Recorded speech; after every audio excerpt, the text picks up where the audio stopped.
Bill, at the end of part 7, which was about the end of imperial China, Yep. we were just beginning to talk about this. When China ends suddenly, the dynastic system suddenly ends, that one of the things that was involved in that was China looking outside of China. And now you're beginning part 8, creating a modern China, the birth of a nation. Could you tell us the ways in which that world outside of China is going to figure in part 8? I think part of it is that the world in which China now finds itself is a world of, to be sure, alternative models, but models primarily built around the growth of a modern nation state. So the world is still a world of empires, to be sure. But the most powerful of them have taken on the form of a nation state. And so we've moved here from the idea that this is no longer Ming, this is no longer Qing, but it is for the first time in formal terms, China.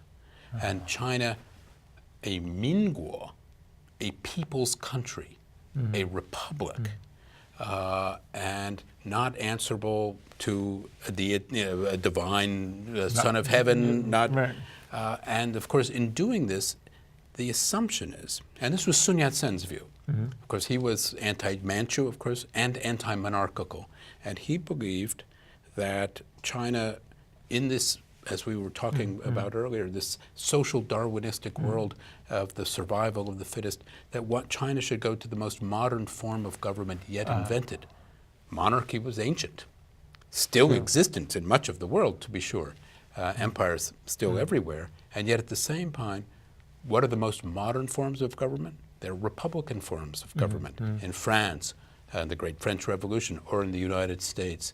And it is a belief, it's a belief, first of all, to get rid of the Manchus, that one goes to a republic. And then one looks abroad, what are the powerful systems that one can emulate? He thinks of a government of 3 powers, like the United States, plus 2 more that are traditionally Chinese. So legislative, executive, and judicial, plus examination yuan and the control yuan, if you remember. So examination yuan would be for like running examinations. That's right, and choosing officials. And what is the control yuan? Censorate. A censorate. So these are the people that in the past would go around and make sure that everybody was doing their job, or all other officials were doing their job, in principle. In principle. So you have already in his plans the beginning of a concept. He's not quite there in detail in this plans at this point in 1911, 1912. But you have people looking abroad for different models. So the new ruler of China, Yuan Shikai, what kind of costume do you think he wears in his official capacities? I would bet that sometimes he wears a military uniform. What kind of military uniform? What kind? Something with lots of stars and spangles on it. That's right, something very Western, a Western tunic. Okay. And it tells you something that the Western military tunic becomes what you might call the political dress of the political elites. What we know is a Sun Yat-sen jacket, later on a Mao jacket, is of course a military tunic in its barest form. Yuan Shikai would wear one that is full of fancy epaulets and self-awarded medals and so on, to show that he was the very modern, modern major general. A very model of a modern militarist, at least, and a major general. So I had a question for you. Then talking about this, sort of looking abroad in the modern nation state, it seemed to me that one of, and this goes back to something you said last time about the end of imperial China, that it's a turning away from the Manchus. So this would mean at this moment, then there's some idea that China, or what was there in the Qing Empire, that should be a government of the Chinese people. Of the Chinese people, indeed, very strong. For the Chinese people, and the Manchus are outside of that. Right. There is, to be sure, a 5-bar flag for the early republic to show multi-ethnicities cohabiting this great empire. And yet the Han dominance of this is very strong from the outside. It would become even stronger under the nationalists, and some would argue under the communists as well. It would become very much stronger under the nationalists in the 1930s and in the 1940s. During the war against Japan. During the war against Japan. But here you have, if you think of what are the models available to China, part of the belief here, and this is what's so different from earlier transitions, is that the humiliation seems to have been so great that people believe that the old ways will not do. The examination system is gone, and with it soon the bureaucracy. The emperor is gone. And within a few years, Confucianism would come under a very terrible intellectual attack in the May 4th movement and afterwards. And so there's a belief that one has to look abroad in order to find ultimately what is salvageable and what can make for modernity in China itself. And so you have, think of the different models you have. You have a constitutional republic. Then you have a highly militarized republic, basically a military dictatorship, which then becomes provincialized during the so-called warlord period.